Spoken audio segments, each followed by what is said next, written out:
What is up? I'm Nathan. Oh, why is that so bad? That was like the worst intro I could have ever done. Okay, basically, I'm just going to be sitting here and yapping about whatever the title says I'm yapping about. I'm completely bootlegging this style from Books Are Sick. Go check him out.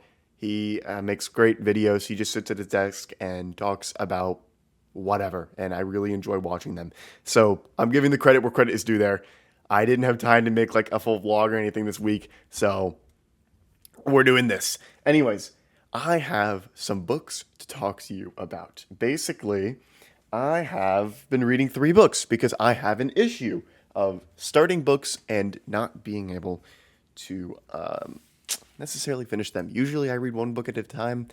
I'm usually very strict about that, but I'll give you the lore, okay? The books I'm reading are, I have to cover this because it like gives the address of where I bought it from. Anyways, this is The Evening Star. Oh my gosh, you cannot see that. By Larry McMurtry. This is the sequel to Terms of Endearment. I quite enjoyed that book, although it is a little too long, I think.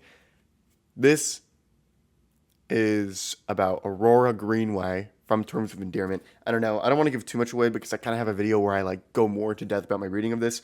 I'm on page. What am I on? Oh, I'm on page 487 of this bad boy, like right there. Anyways, I'm getting close-ish to finishing this book. I've kind of like soft DNF'd it. I've been listening to the audiobook in the car, chugging away 10, 20 pages a day. But honestly, I kind of wanted to read another book more, which I'll get into very soon here. Anyways, I think this book is a little too long. It is kind of dragging. So I was getting a little bored with it because it is like 600 pages. It's a pretty long one. So yeah, I'm reading this one tentatively, I guess you could say. And then I'm also reading Light in August by William Faulkner. I picked this up when I picked up The Evening Star, and I was like, you know what? I'm going to read both of them. I heard Faulkner was hard, and he is kind of hard to read. So I was like, I'm going to read 10 pages a day. I bought this book 45 days ago. I'm on page 450. I've been reading this book for a while. I don't take this long to read books. I usually don't, unless it's like very, very long. This book's only like 500 pages. I'm almost done. But if you've seen my Life of Chuck video, I bought this book when I saw Life of Chuck for the second time. So like I want to be done with this book by now. Again, I have a full video just about this book that I'm working on, so I don't want to go too much into Light in August. This is the first William Faulkner book that I've ever read. Anyways, it's kind of hard to read. I don't know how I feel about it yet. I don't really know if I'm loving it. I'm not loving it. I think it's not bad.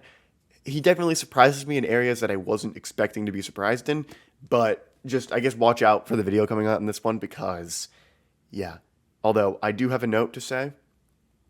Reading this book, I read it like right before I go to bed, usually my 10 pages every day, and it is very good. NyQuil, I will say that. It gets me sleepy. No, it can be a little boring sometimes, I'm going to be honest. But honestly, a lot more different than I was expecting. I will have to say. So again, I don't want to talk too much about this one because I'm gonna have a whole video on it. So don't want to give all that away in this one.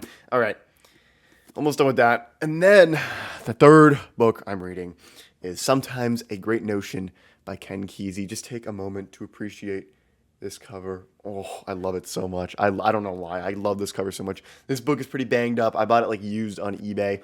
Anyway, I am 360 pages into this book, over halfway. It's a long book. It's like 600 pages. All of these books are 500 plus pages. Like, I don't know why I couldn't just stick to some short book and then actually finish it. But I'm feeling in a bit of a slump with this one too. It's really, really good.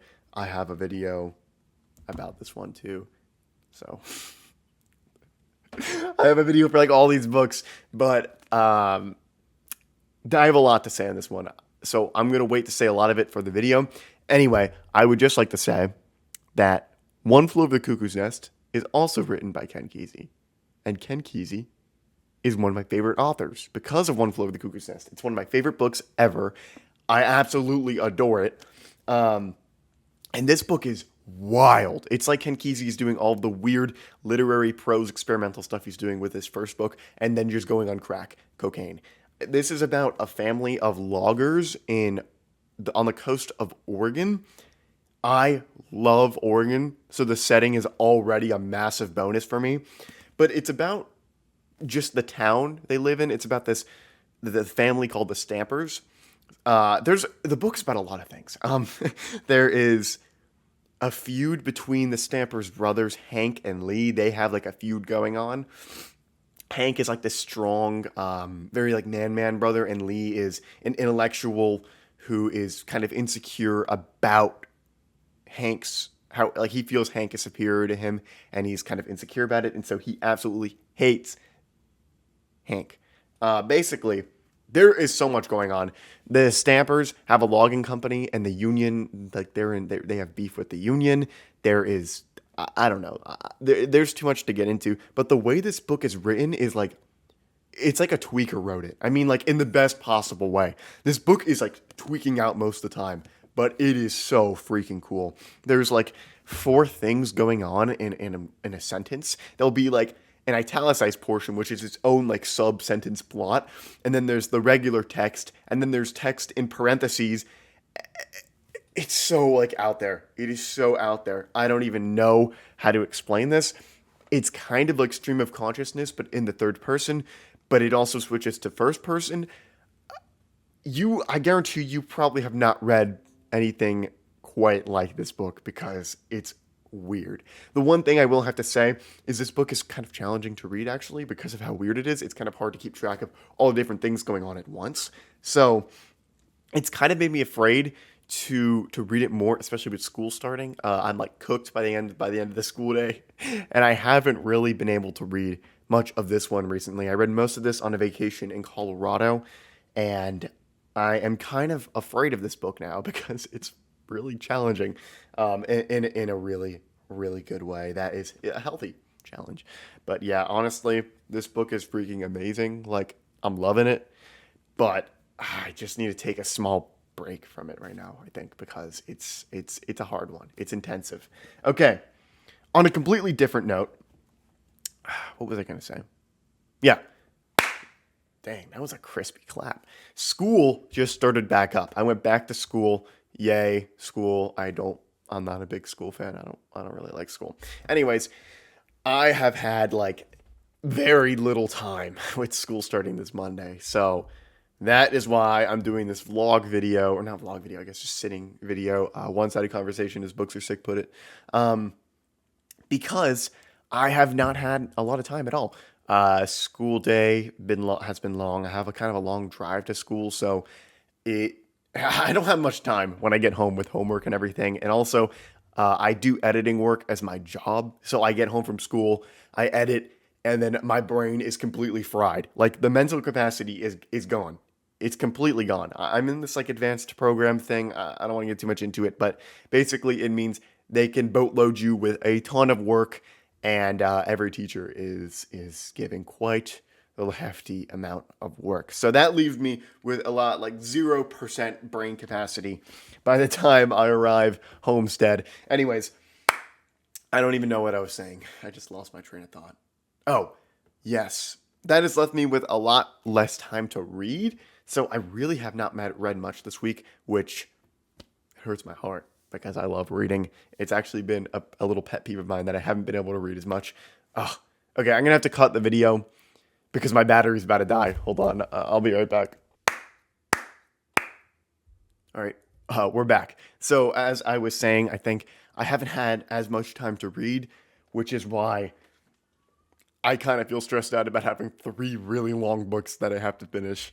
But we will get through it. I kind of have a lot of books I want to read too. Like I'm at that point where I'm like kind of interested in the book I'm reading, but I'm like, there's like 15 other books I really want to read too that is distracting me. So I need to like get my head straight and maybe just pick one and just finish them one at a time.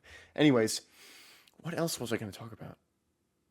Okay, school starting. I signed up for a bunch of random clubs. I thought that was funny. There was a club expo in the first week, and I was like, you know what? Screw this. I'm usually the type of guy who just walks in, goes to class, does my crap, and gets out of there as fast as possible. Like I tried to just make my time at school as just get my crap done. But I was like, this year I need to I should probably get in my comfort zone a little bit. So I was like, you know what? I'm gonna just sign up for a bunch of random clubs, and I did. I signed up for the crochet club, gardening club. I think book club. I don't know. I signed up for a bunch of random ones. I'm kind of excited about them. I don't necessarily know specific people in all of them, so we'll see how that goes.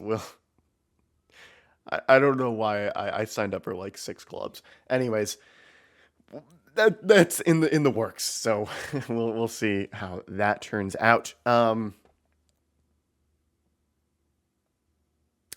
I have bought a decent bit of books recently, and until I like pulled them all off my shelf, I didn't realize how many I had bought. I think the last time I updated you guys on my book haul was my Life of Chuck video, and dude, I didn't realize I had bought in 6 books since then. I thought I didn't buy that. Like, I buy way more books than I think I do, and it just like kind of blew my mind. So let's go over those books here. We have a nice.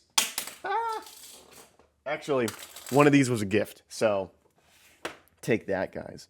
Anyways, this is my stack right here, so let's go over it. Let us go over it. Most recently, I bought Somebody's Darling by Larry McMurtry. I got this at a used bookstore in Colorado for like $2.50. Can you believe that? And this is quite special because I have been reading the Houston series by Larry McMurtry. The Evening Star is the last book in the Houston series. It doesn't need to be read in order because the only thing that makes it a series is that its characters kind of all like flow in and out of the books. So this is about Jill Peel, and she is Danny Deck's girlfriend from the second book, All My Friends Are Going to Be Strangers. Anyway, I think this is the 4th book in the series. I don't remember, but this was the last one I needed to complete my collection, and I could not find it anywhere at bookstores near me. I could find all the other ones except this one. So, as luck would have it, I have all 6 Houston books now. That's just cool to me, and they're all in this little small like kangaroo format, which I really love. This I think it's the pocket edition is what it's called. Yeah, look at that, yellow pages, old as freak. But yeah, I like these old copies. Usually my books are older copies because they're cheaper, and I think they're kind of cool. Okay, next up we got Out Stealing Horses by Per Peterson. I literally had never heard of this book before until I watched this video. It was like Old Man and the Read, I think was the channel. And it was 77 books for the 77 years of my life. And he basically just like recommended his 77 favorite books because he's 77 years old. And he was just this like nice looking like elderly man. And I was like, dang, this like that's cool. Like that's really cool. This guy probably has some very wise or just good book recommendations. Like he seemed like he had read a lot of books. So I was like, this guy probably knows what he's talking about. And this was on that list. It sounded interesting to me. And I'm going to be real. It reminded me of All the Pretty Horses by Cormac McCarthy, just the title. But this is which made me want to get it, but this is a Norwegian book, which is really interesting. I don't think I've ever read a Norwegian author. Anyways, I think this is about an old man reminiscing on his childhood. That's all I really know. It's a bit of a short one. It's only like 260 pages, so I'm kind of excited to read this and see how good it is. But yeah, this is an interesting one. I just happened to find this like a few days after I watched the video, and I was like, this is a calling. I got to get this. Okay, next up, I guess I didn't really buy this one. It was free because I got it at one of those like free library things. This is Stephen King's The Dark Tower, The Gunslinger. The first book in the series, bro. I freaking love Stephen King. I love him. And this series is like critically acclaimed. Like people not critically acclaimed maybe, but people consider his magnum opus. It is adored by his fans. I honestly had zero interest in the series for a very long time, and my interest is like not exactly peaked yet. But I figured, hey, the first book, and it's free. That's pretty non-committal. So I will consider giving this a try. If I don't, I'll just put it back in the thing. But I have a feeling it's Stephen King. Like I don't know how it could be bad. I don't, especially with how much people praise it. It is probably Sorry, ignore my computer. It is probably very, very, very good. So I will have to give this a shot. I'm not a big fan of the live action cover they got going here, but that's all right. I am excited to try it at some point, although I don't know when that exactly that will be. Okay. Here we go. This is The Bean Tree by Barbara Kingsolver. The Bean Tree. This is a little beat up copy. What is this? 320 pages. I don't know what The Bean Tree is about. I think it's about this girl who like gets pregnant or something, and she runs away, and she finds like a little girl, and she like kind of just adopts her on the road. I don't know, but I really want to read Barbara Kingsolver because I know she wrote the Poisonwood Bible and Demon Copperhead, which are two books I want to read really, really, really badly. I couldn't find Demon Copperhead, which is one I want to read the most, but people say The Bean Tree is one of her best books, so I was like, I'll pick it up. I'll give it a crack, see if it's good or not. I still might read Demon Copperhead first because I don't know why. Something that book is calling for me. But at some point, I do definitely want to read this book because I really want to try Barbara Kingsolver. She sounds like a really cool author. Okay, last book is The Heart's Invisible Furies by John Boyne. This is I actually don't know exactly what it's about. I think it's a pretty long book. It's about like 580 pages. A little thick, chunky boy. My girlfriend bought this for me while she was on vacation, and many thanks, because I've been wanting to read this book for quite a minute now. After I heard Books Are Sick, he talked about it, and he had only good things to say about it, and I was like, that just sounds like a book that is good. It's good. I think it's about these friends from childhood and them growing up. I believe I don't know if they're gay. I forgot. I genuinely cannot remember. I remember like books. What is his name? Books Are Sick. Explained it, but I honestly forgot. Anyways, this just sounds like a really heartfelt book, and I kind of want to read something contemporary. So, bada bing, bada boom. This is newer. I think this came out in 2017. So I'm really hyped to read this book because I have a feeling it's gonna be pretty freaking good. Okay, those are all the books I have to talk about for this video. Let me see. Is there anything else? I wrote a little list here. Book hauls. Okay, I have one more thing. And that is that I have been trying to draw with charcoal recently. I really, really like drawing. I think I mentioned that before in a video. I don't do it a lot, but I do quite like it. I usually draw with pencil or pen. But I have been wanting to try charcoal because when I was really young, I went to this art camp and we drew charcoal. And I've seen videos of people drawing with charcoal, and it's like the drawings are just turn out super cool, like stuff you just can't do with pencil or pen. And so I've been trying it. I want to disclaim these are not that good. Like this is like literally my first time drawing with charcoal in years. Like I think the last time I drew with charcoal was I was like 9 or something. So these are not, I'm not claiming these to be amazing, but they've been fun to make. They have been fun to make because charcoal is a really cool instrument for drawing, and you can just do a lot with it that you can't do with other forms. So I don't know. I've been trying to draw faces because, I don't know, faces are something I'm really bad at. So I've been trying to get better at them. This dude at the bottom, his head is a little too elongated, a little weird. This guy at the left is not, the left for me, I guess. He's not done yet, but I don't know. I'm decently happy with how these turned out. I think they're definitely like, I don't think they're awful, that's all that I require. For my first face drawings with charcoal, I'm honestly quite pleased with them myself. And you know what? I had fun. I had a lot of fun drawing them. Actually, not the first one. The first one was pretty rage-inducing. I was a little upset and angry because it was not working out how I wanted it to. But my sister draws with charcoal, and she was helping me with it too, just like giving me some tips and everything. So that was really nice. But yeah, I really want to get more into it. I want to do more drawings because the most recent one I did, I think I did that one yesterday, the one on the left, was really fun to do, and I want to do it more. So, yeah, I think that's all I have to say. That's my yap. I am Nathan. This is Nathan Offline. I make a lot of videos about books on here. Really, that's the point of this channel, is to talk about books. So, if this video interests you, usually my videos have more editing. They're usually more like vlog-ish of like, while I'm actually reading the book, giving updates and stuff. So if that interests you, go check out my other videos. If not, have a great day, have a great life, and I will see you next week. Toodaloo.